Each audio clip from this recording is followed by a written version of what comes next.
Well, almost 1/3 of all land in KwaZulu-Natal, that's what's at stake if the Ingonyama Trust were to be scrapped. As you saw in that package yesterday, thousands of people descended on Ulundi to attend that gathering called by the Zulu King, who says any attempt to repeal the trust, of which he is the sole trustee, would be akin to a provocation of the Zulu nation. Well, today the leader of the economic freedom fighters, Julius, came out in support of the King, saying that the statements made at yesterday's Imbizo were no more inflammatory than statements made by others who've made pronouncements on land. The Ingonyama Trust has found itself under unprecedented pressure against the backdrop of accelerated political determination to see land reform implemented, and following the release of that report 2 years in the making by a panel chaired by former President Kgalema Motlanthe. We're joined now on the line by the Mapungubwe Institute for Strategic Reflections, Professor Mcebisi Ndletyana. Good evening to you, and thank you for your time. Firstly, is it simplistic to recall that the legislation that set the trust up as having been concluded in the dying days of apartheid was in a way to appease then Inkatha and to get them to participate in the 1994 elections? Yes, it was concluded actually days before the 94 elections as a way of getting the King to be part of the democratic order. So in doing that, they made a number of concessions to the King, which meant that he would control that land more. There is no accountability, there is no consultation. People who live on the land, his subjects, are not informed about what is happening. Concessions have been given to a number of businesses, and people are never told. Profits that are made from such initiatives are never disclosed. So there is a lot of secrecy around how that trust administers the land. And for a piece of land that is supposedly communally owned, that's a serious violation. So what government seeks to do here is, with any public institution, it must comply with the law. It must live up to its own promise as a public institution run on behalf of the people. And in this case, that is not what is happening. Also, I imagine, if you think about the wider political considerations, the landscape has changed so drastically. Almost no one in 1994 certainly could have predicted that what was then the heartland of the IFP would become the strongest support base of the ANC, the ANC's largest province. No, imagine that, and unfortunately we now have to enforce a new regime of laws. We have to democratize land ownership, we have to ensure accessibility. So arrangements that were made in 1994 to deal with problems at the time have proven to be inadequate. So things have got to be updated.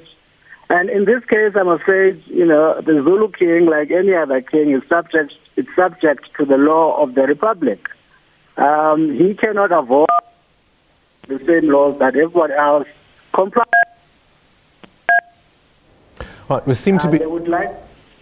We seem to be having some issues with the telephone. Perhaps try not to press any buttons because they're coming through. But just to continue with what you are saying, the argument has been made that no matter what the historical claims the ANC may have to the land question, they've been overtaken by the EFF, who of course can make any pronouncements without the responsibility to govern. So today's support and that meeting between the EFF and Contra Lesser giving support to the King from what you might say was an unlikely source. Well, the ANC has never really been opposed to land reforms. They've always had that policy from 1955. As that, they never had the guts to pursue that policy.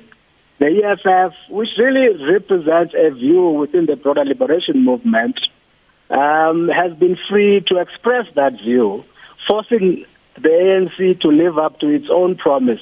So it's not contradictory to ANC policies. It is up to the ANC government and certain considerations to make, but ultimately they have promised that easily the land shall return to those from whom it was taken. It's simply a question of following the law. And indeed, our own constitution does provide for that to happen. So it's not anything that the ANC really is averse to, nor would it be a violation of its own policies, but it would facilitate what it promised way back in 1955. Sure, but what I'm saying is they may obviously have the historical right to claiming the land issue, but in its current form, in terms of the debate, the EFF has been very much at the forefront of that. And the ANC, however, is the party that has to manage the potential fallout that might arise if this is not handled with the requisite sensitivity. Yes, you are quite right. It's an emotive issue that has popular resonance. But I think the ANC can still handle it quite well, especially if it points to what has been happening in Zimbabwe. But Zimbabwe is a terrible advertisement for expropriation without compensation. And indeed, the ANC itself has said that whatever policy it pursues in this matter, it has got to be guided by evidence.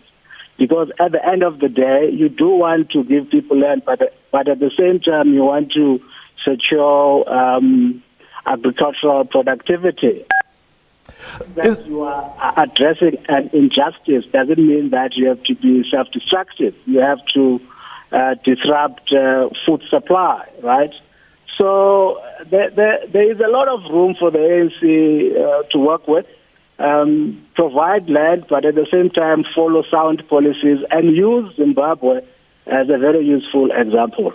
Is there an irony, though, in the debate about expropriation without compensation if, as you and many researchers who've worked on this issue suggest, that quite often the people living on those communal lands in the rural areas, like in the land under the Ingonyama Trust, are often not consulted when there are third-party agreements, whether it's sugar plantations or mining rights. They're often, in fact, moved from their traditional lands without any consultation. Some would suggest that's real expropriation without compensation. Well, I mean, that's the because people claim to own land on behalf of others, working for the benefit of the community, when in fact they are working for their own interest. That is the problem now with the Ingonyama Trust. And I think going forward, the thing to be careful for is to ensure that the process is fair and open. That you don't want this process being controlled by the elite to the public. But as I said earlier, I think Zimbabwe provides a very useful guide in this case and would be very smart to follow that example. So the king didn't mince his words yesterday. I mean, there were threats of bloodshed, even talk of secession. Is there political will to deal with what we heard yesterday? Zwelithini has been a monarch for a while. What he said yesterday, he was not saying for the first time. He's been saying it. He said that when he was supporting Mangosuthu Buthelezi to validate IFP claims as a mouthpiece of Zulu interest. At the time, he was under the sway of Gatsha Buthelezi because Gatsha controlled the provincial legislature, which maintained the household of the king. My experience and everyone else who has observed the king is that the king follows the money. He is essentially dependent on the state. So the state in this case can use a carrot and stick approach. If it doesn't follow suit like anyone else, they can squeeze his finances because it depends on the state and he has a very royal appetite. And on the other hand, they might call his bluff. I don't think all Zulu speaking are necessarily loyal to the king. They don't defer to the king. The Zulu monarchy is a very respected institution, but the current monarch has not conducted himself well. And I doubt the majority of Zulu speakers in KZN would necessarily follow his bid to break away from the republic. So it's a question of calling his bluff, but at the same time managing the process well, especially on the side of financial resources, because it depends largely on the state. So if you pull those strings, he's likely to listen, as he has done in the past. He has always followed the money.